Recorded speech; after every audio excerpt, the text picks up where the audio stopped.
So, ayun guys, another day, and iba naman 'to, another toy naman tayo. So, this one is yung YOLO part na last night Optimus Prime. So, ngayon lang ako nagkaroon nito guys, tingnan natin. Pakita ko sa inyo.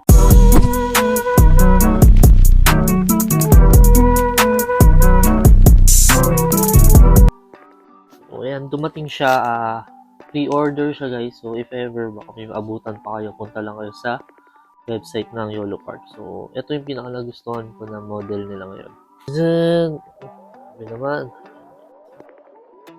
So, tingnan natin.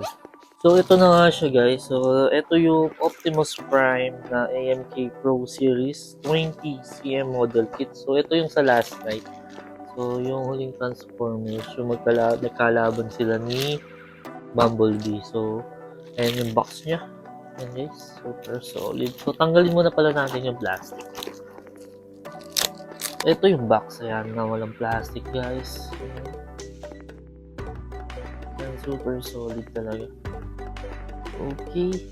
So, this one is yung Optimus Prime na AMK Pro Series 20cm model kit. And ito yung sa Transformer na last night. Yung magkalaban sila ni Bumblebee. So, ayan, ganda. So, ngayon ako nagkaganto guys. And actually, hindi naman ako toy collector pa. And fan na fan kasi ganito. So, sabay-sabay nating tingnan. So, ganyan siya. And may box pa siya ulit. Okay. Ayan. Wala namang ibang kasama. So, lagay lang natin sa gilid.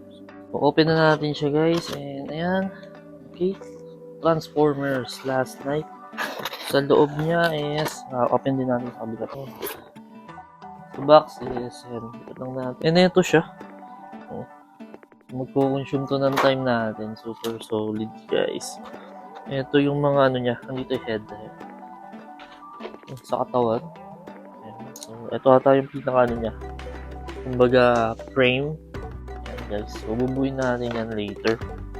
Mga accessories. Grabe guys. Ganda naman ito. Ngayon ako nagkaroon nito guys. Pasensya na kayo. Papers niya.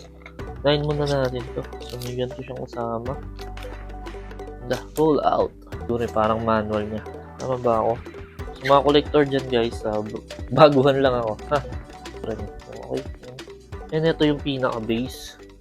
And so balikan ko kayo. Bubuin lang natin to.